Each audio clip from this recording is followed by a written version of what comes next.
क्या आपको पता है कि स्पार्टा में पैदा हुए एक बच्चे के साथ बचपन में क्या किया जाता था? अगर आपको लगता है कि बचपन प्यार और दुलार का नाम है, तो स्पार्टा का सच आपकी रूह कपा देगा। वहां बच्चा पैदा होते ही उसे उसकी मां से छीन लिया जाता था। राज्य का एक इंस्पेक्टर उस नवजात की जांच करता। अगर बच्चा थोड़ा सा भी कमजोर या बीमार होता, तो उसे गहरी खाई में जिंदा फेंक दिया जाता था। स्पार्टा में कमजोरों के लिए कोई जगह नहीं थी, वहां सिर्फ ताकतवर को जीने का हक था। और अगर वो बच्चा खुशनसीब हुआ और बच गया, तो 7 साल की उम्र में उसे परिवार से हमेशा के लिए अलग कर दिया जाता। उसे अगोगे नाम के एक नरक में डाल दिया जाता था, जहां उसे भूखा रखा जाता, जानवरों की तरह पीटा जाता और खून जमा देने वाली ठंड में लड़ने के लिए छोड़ दिया जाता। उन्हें इंसान नहीं, मौत की मशीन बनाया जाता था। और इन्हीं मौत की मशीनों में से निकले थे वो 300 खूंखार स्पार्टन योद्धा, जो मौत से नहीं डरते थे, मौत उनसे डरती थी। आज आप जानेंगे इतिहास के सबसे खूनी युद्ध की कहानी, जब इन 300 मौत की मशीनों ने दुनिया की सबसे बड़ी 10 लाख की सेना का रास्ता रोक दिया था। एक ऐसा साम्राज्य जो मिस्र से लेकर भारत की सीमाओं तक फैला हुआ है, वो सिर्फ एक मकसद से आ रहा है, ग्रीस को दुनिया के नक्शे से मिटाना। उनका नेतृत्व कर रहा था एक ऐसा राजा जो खुद को भगवान मानता था, ज़ेरेक्सिस। ये कोई युद्ध नहीं था, ये एक ऐलान था। और उसके सामने कौन खड़ा था? स्पार्टा के राजा लियोनिडास और उनके सिर्फ 300 एलीट स्पार्टन योद्धा। 300 आदमी, 10 लाख दुश्मन। और वो जानते थे कि वो मरने जा रहे हैं, फिर भी वो वहां से हिले नहीं। क्यों? आज आप जो कहानी सुनने जा रही हैं, वो सिर्फ एक युद्ध नहीं है, वो उस दिन की कहानी है जब मौत को भी पसीना आ गया था। आखिर 300 लोगों ने 10 लाख की सेना को 3 दिन तक कैसे रोक कर रखा, और उनका अंत कैसे हुआ? इस वीडियो को अंत तक जरूर देखिएगा, क्योंकि इतिहास विजेताओं को नहीं, उन लोगों को याद रखता है जो आखिर तक खड़े रहते हैं। अगस्त 480 BCE। इस युद्ध को समझने के लिए आपको उस मशीन को समझना होगा जो ग्रीस की तरफ बढ़ रही थी। ज़ेरेक्सिस के पिता डेरियस ने 10 साल पहले ग्रीस को कुचलने की कोशिश की थी, लेकिन मैराथन की युद्ध में एथेंस के सैनिकों ने उन्हें बुरी तरह हरा दिया था। डेरियस उस अपमान को सह नहीं पाया और मर गया। लेकिन उसका बेटा ज़ेरेक्सिस उस अपमान का बदला लेने के लिए अपनी पूरी ताकत लगा चुका था। ज़ेरेक्सिस का घमंड इतना बड़ा था कि जब एक तूफान ने उसके बनाए हुए जहाजों के पुल को तोड़ दिया, तो उसने समंदर को 300 कोड़े मारने का आदेश दिया। ग्रीस के ज्यादातर शहर ज़ेरेक्सिस की सेना का आकार देखकर ही डर गए। उन्होंने ज़ेरेक्सिस को मिट्टी और पानी भेंट किया, जो गुलामी स्वीकार करने का प्रतीक था। लेकिन 2 शहरों ने साफ इनकार कर दिया, एथेंस और स्पार्टा। स्पार्टा ने तो पर्शियन दूतों को कुएं में धक्का दे दिया और कहा, यहां से ले लो अपनी मिट्टी और पानी। क्या आपको पता है कि स्पार्टा में पैदा हुए एक बच्चे के साथ बचपन में क्या किया जाता था?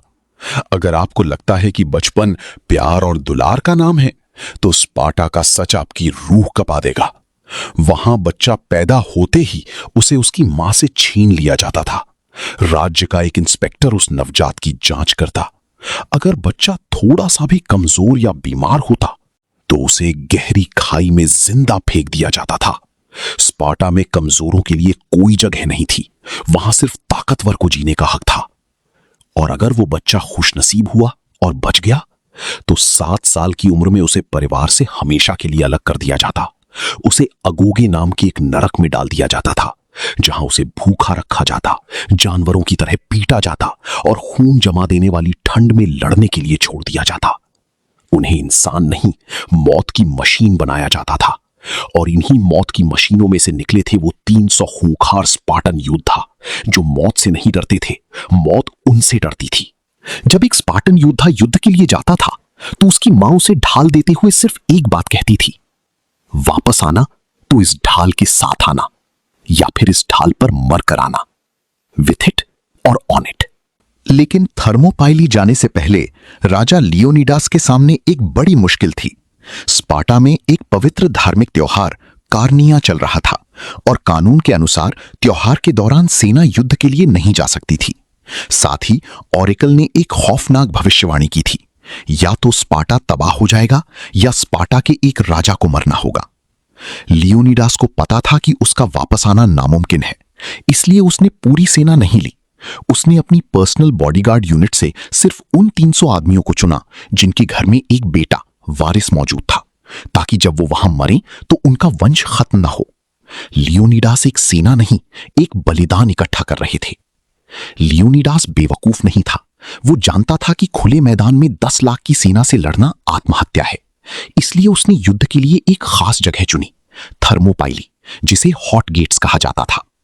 ये पहाड़ों और समंदर के बीच एक इतना संकरा रास्ता था जहां पर्शिया की विशाल सेना, उनके घुड़सवार और उनके तीरंदाज किसी काम के नहीं थे।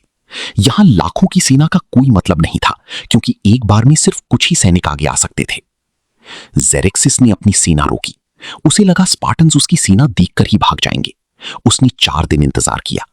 5वें दिन उसने अपना दूत भेजा और कहलवाया, अपनी हथियार डाल दो और मैं तुम्हारी जान बख्श दूंगा।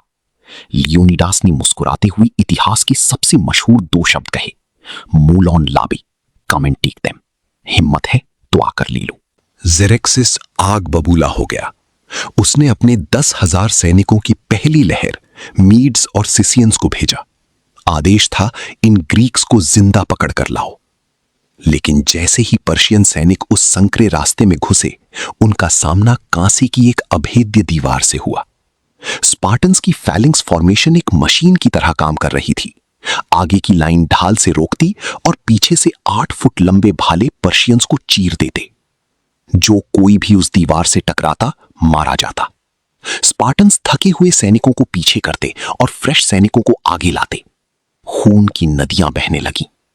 इतिहासकार कहते हैं कि जेरेक्सिस उस दिन अपनी सेना कटते हुए देखकर डर के मारे 3 बार अपने सिंहासन से उछल पड़ा था। जब सब फेल हो गया तो जेरेक्सिस ने अपना आखिरी पत्ता चला, द इमॉर्टल्स, अमर योद्धा। ये 10,000 पर्शिया के सबसे एलीट और खूंखार हत्यारे थे। ये कभी नहीं हारते थे।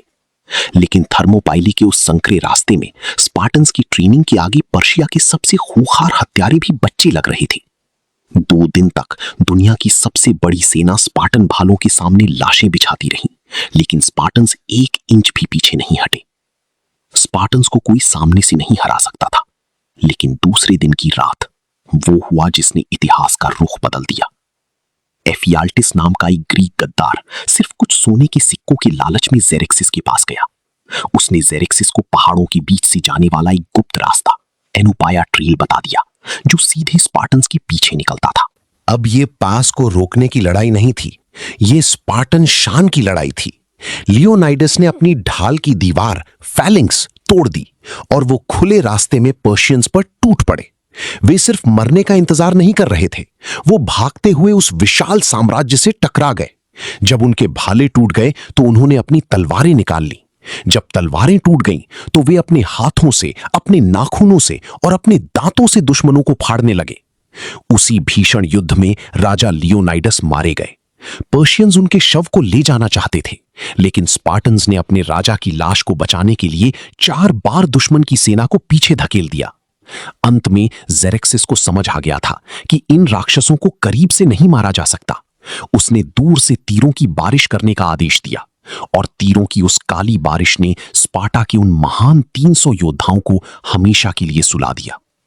अगर आप सिर्फ जमीन के हिसाब से देखें तो थर्मोपिली में ग्रीस हार गया था। जेरेक्सिस आगे बढ़ा और उसने एथेंस को जला दिया। लेकिन उन 3 दिनों ने सब कुछ बदल दिया था।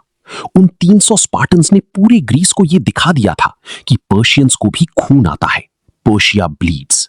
उन्होंने वो बहुमूल्य समय, टाइम खरीदा जिसमें एथेंस अपनी नेवी तैयार कर सका। और कुछ ही हफ्तों बाद सलामिस के युद्ध में ग्रीस ने पर्शियन नेवी को समंदर में डुबोकर तबाह कर दिया। 300 आदमियों की मौत ने पूरी पश्चिमी सभ्यता, वेस्टर्न सिविलाइजेशन को बचा लिया था।